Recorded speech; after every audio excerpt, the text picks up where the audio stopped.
And that was the start.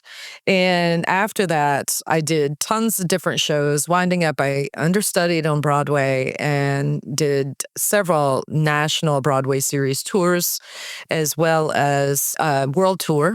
So 20 different countries around the world. And 18 years later, and 15,000 hours on stage. What an incredible journey. Yeah. This is the Faith and Family Filmmakers podcast, helping filmmakers who share a Christian worldview stay in touch, informed, and inspired. Quiet on set. Rolling. Today's host is Jaclyn Witt. Hello, welcome to the Faith and Family Filmmakers podcast. My name is Jaclyn, and today I've got Julia Langley with me in the studio. Julia Langley helps ambitious performers learn how to use their voice more boldly and confidently. With over 15 years as a featured singer for Cirque du Soleil, she has performed on stages in over 20 countries in all 50 states. In 2019, she was hit by a Jeep while riding her bicycle, leaving her with injuries that changed her life forever. 4 surgeries later and a diagnosis of PTSD, Julia started from ground zero and with courage and resilience got her life back on track. She believes she was given a second chance and has dedicated herself to empowering others and to share their story and truly be the force they were born to be in this world. Welcome to the podcast, Julia.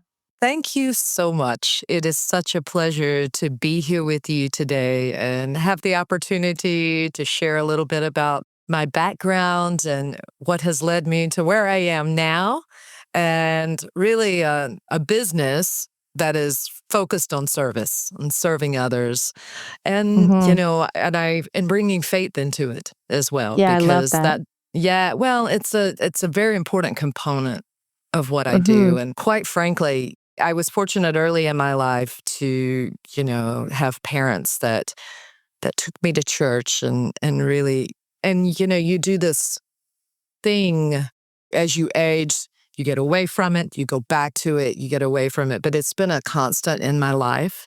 And it's really and truly the main thing that got me through my accident in 2019 and really got me back on track. So where do we start, Jaclyn? Okay, That's the so thing. this is great. Let's start at the beginning. How did you get into Cirque du Soleil, or even where do you want to start even before that? Where did this all happen for you? Well, again, family and church was a big deal for me when I was a kid. And I'm not just saying as a spectator, that's where I did my first performance. And I was 2 years old. And my parents were singers, and so they had me singing at home and helping me as a 2-year-old sing songs. And our minister of our church heard it, and he was like, impromptu one Sunday said, "You guys got to hear this." And Julia, and of which I've never been too shy, right? So he said, "Julia, come up here." And I just got up and walked up, and he said, do what you did the other day in your living room. Sing that little song you sang. And I threw my 2-year-old head back and sang, "Some morning you'll find me touring that city." And that was the debut. That was the beginning of it all right there. Nice. And, fortunately, music was as important in my life as mathematics, as anything. And math was very important because my dad was a math major, right? But music was right along with regular studies growing up. So it was very important that I learned to play piano, that I learned to use my voice and to sing.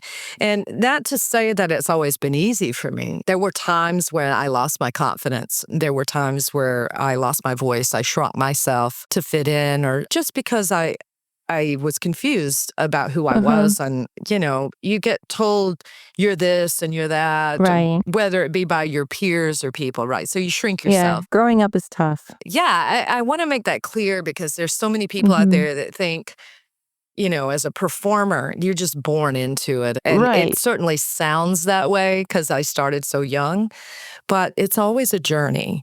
And I think that that's what I want to express the most, is that sometimes you lose yourself, sometimes you get yourself back. And that's where it all started for me. And it was nurtured growing up. But, you get to that point in your life, you're like, what am I going to do with the rest of my life? Of course, being from a very pragmatic family, It's like, get a degree, get a job, right? Right. Do the normal safe thing. Yeah. So I went and got a degree in business. And I worked for a while in the corporate world, and I just had this calling. I believe people are called to do certain things in life, and I do believe we're given gifts. And music was always easy. It just came easy. And I truly believe that those are the things that when they are easy like that we should pay special attention to it. And so I decided one day, I think they were doing layoffs at the corporation, and I was like, now's the time. Now's the time to take You may the chance. lay me off. That's exactly right. Wow. But I've always been one to see opportunities and the challenges. So the first day the challenges come, I cry and scream and pull my hair and throw a fit. And then I go for a walk and, and come back and say, get it together, Langley. Yeah.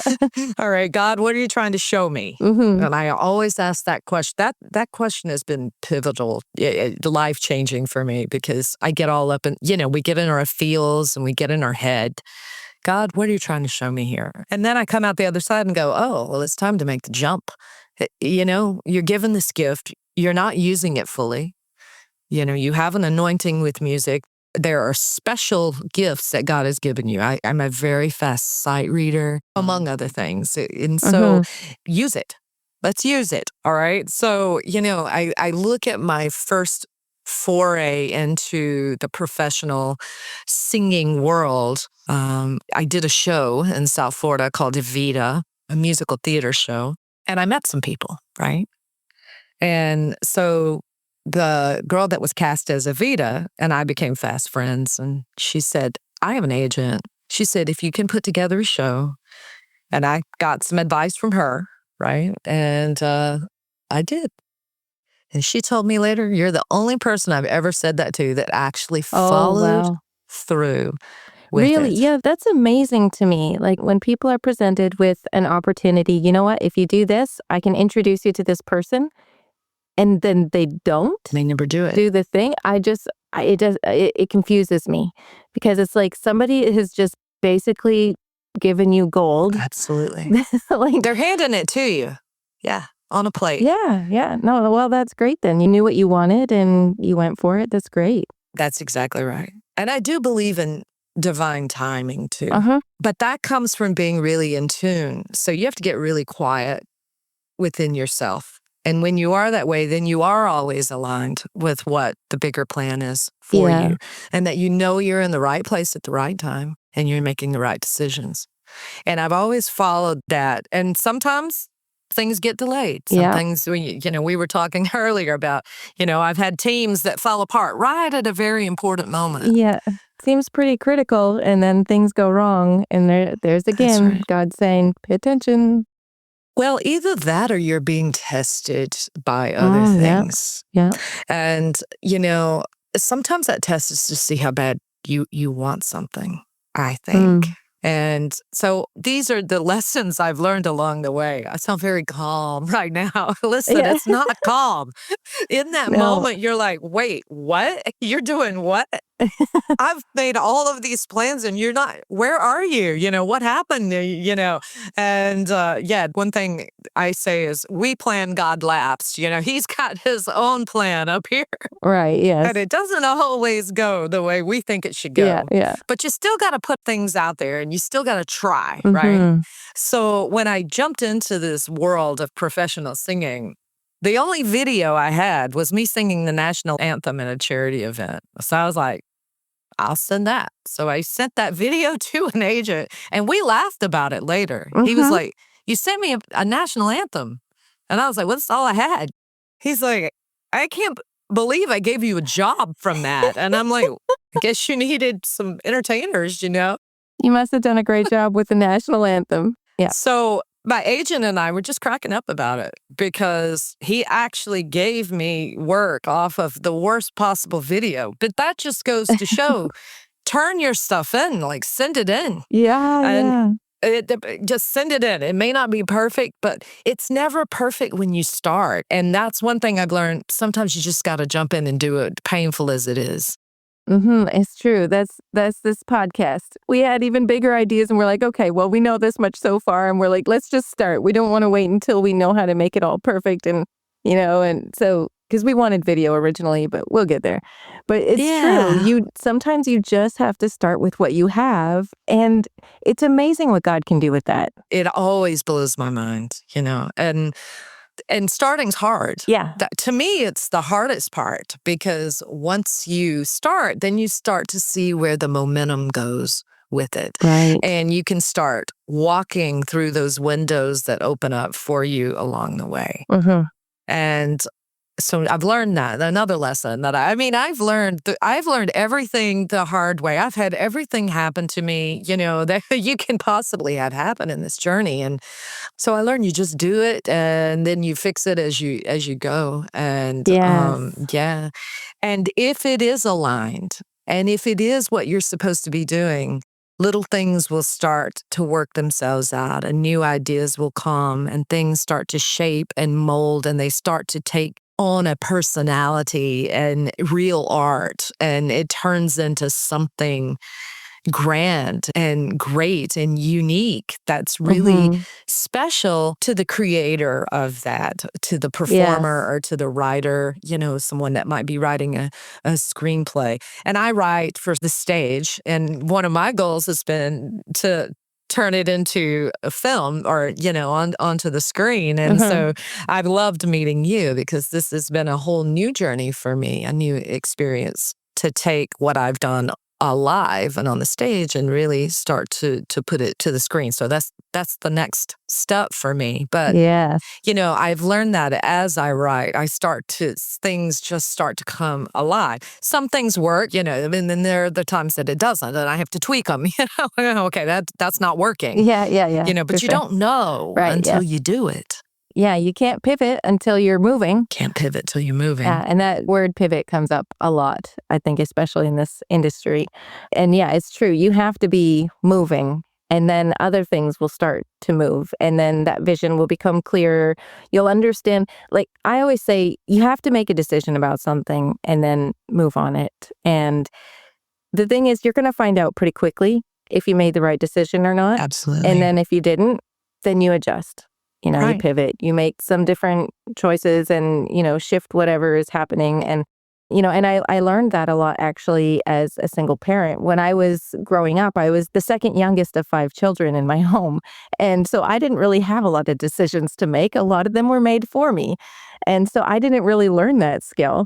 But then when I was a single parent, it's like everything was on me. If I didn't make a decision, it didn't get Didn't get made. done. And so I had to learn how to, you think it through the best that you can, but then you just have to make a decision and go with it.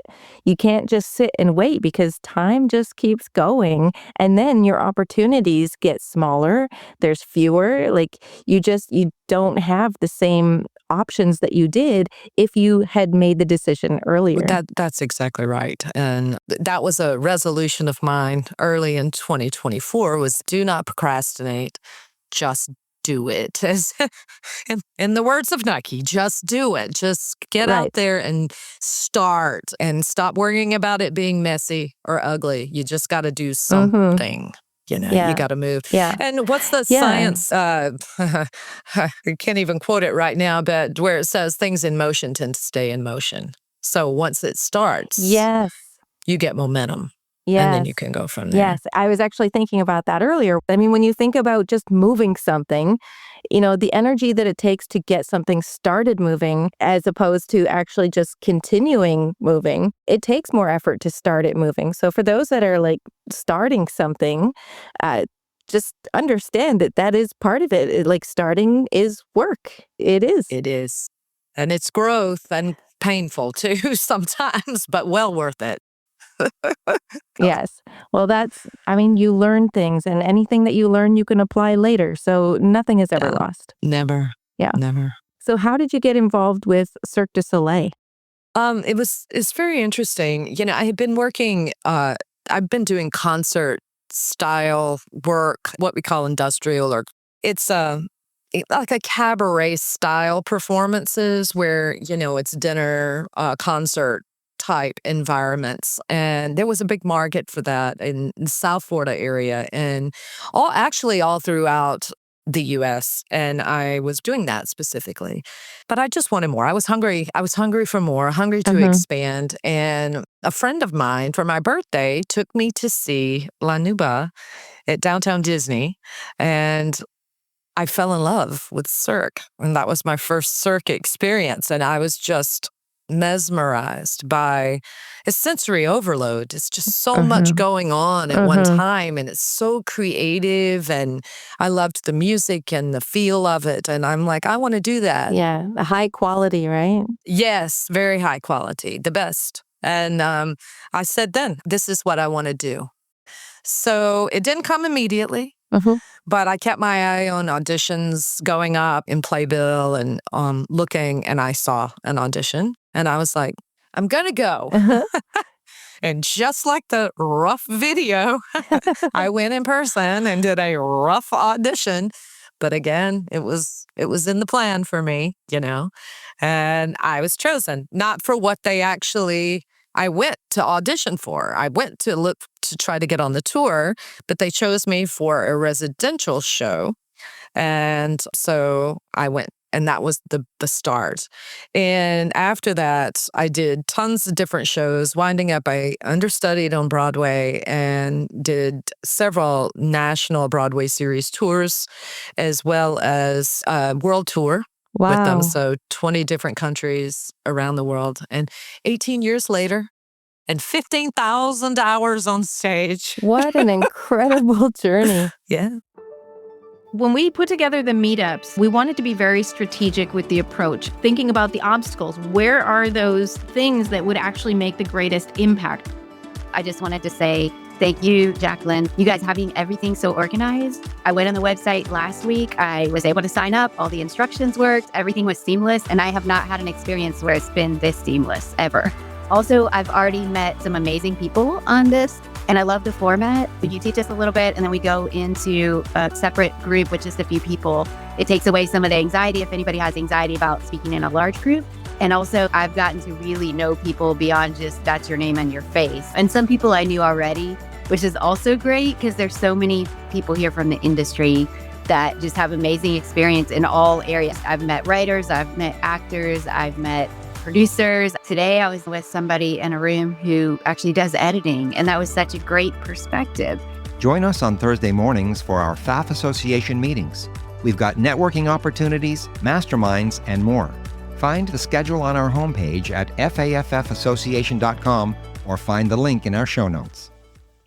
Wow. That's such an interesting life. Like, so many people, we can't even fathom what it means to be on the road like that and at performances. Like, I was part of some performances in high school, and I remember the camaraderie and like the performance high and all of that. That is amazing to have that on such a huge scale with people that are like the best of the best in what they do. Like, that is just so amazing. Was there anything in there that you were either surprised by or something that just really stuck with you that like this was a great learning experience and, I'll just keep that with me forever kind of thing? Well, everything I know now was shaped by that many years of being on the road. The entire thing is a learning, like every day is a learning experience. You're somewhere new all the time. You also learn how to cope with this life. It's not for everyone. You see, looking in from the outside, it's very glamorous, and there are days it's very glamorous. Right. I'm not taking away from the fun or the glamour or the camaraderie, but there are days when you're so tired that you can't put one foot in front of the other, and you still got to do it. The show goes on, Yeah. or you're sick. I remember getting pneumonia in Utah one time, what do you, I couldn't even sing, so they had to choke track the entire show. Wow. Yeah, but I had to be on stage, I couldn't even hardly stand. Those days that you question your sanity and your ability to carry on, but you find a grit and a resilience And what it does is it just builds so much strength and character in an individual that if you can do it, you can do anything, you can do anything. So there's a confidence that it builds if you can handle it. Yeah, if you can stick with it. Yeah, if you can take it. Yeah. It's interesting when I work with up-and-coming entertainers or speakers, it doesn't matter. Anybody that takes the stage, when they're new, they don't understand that grit that's required because it requires you to really open yourself up to be judged, to be put down. Everybody's an armchair quarterback. It's really easy to sit back and talk about what you do wrong on stage. But it's really about learning how to really stand in your power and understand that art is different, that you are different, and that difference that you bring to the stage and to the performance is actually a gift. It's not a bad thing. And I do a whole master class on this. Yeah. And I call it Your Freak is Your Fabulous. Yeah, actually, I want to get into that in the next episode. We're just wrapping up this one now. Tell me where people can find you. And then I hope that they will definitely come back for the next episode because we're going to dive into some of these things that you've learned. And I'm just looking forward to that. So how can people find you? Well, I am on social. Let me start by saying that I'm on Instagram as Cirque Singer Jules. All right. And I'm on Facebook and LinkedIn. So you can find me there. But what I'd really like to share is my community. It's called Bold and Confident Voices. It's on SKOOL.com. And it's free to join. And it offers so much value. Like I put up vocal exercises, I do checklists. For the month of November, we did a 30-day gratitude challenge for members. We have networking. It's a community of like-minded individuals who want to be bold and confident and use their voice in a way that is of service to the world and just changes their life. And it can. It's transformational. So I think you have my link. Yeah, I'll put the links in the show notes. Yeah. And so that's what I'd really love for people to come in there. It doesn't cost anything to be a basic member of the group, and you still get a lot of value even as a free member. So please join me there, if you will. Wonderful. And reach out, say hi. Yeah. Awesome. Thank you so much. I'm looking forward to talking with you again in the next episode. Thanks so much, Jaclyn. It's my pleasure. Thanks for listening to the Faith and Family Filmmakers podcast. If you've been enjoying this podcast, take a moment to follow or subscribe on your favorite podcast player so you don't miss an episode. And if you'd like to support the production of this podcast, you can leave a tip at faffpodcast.com/support. Bringing filmmakers together for faith and family.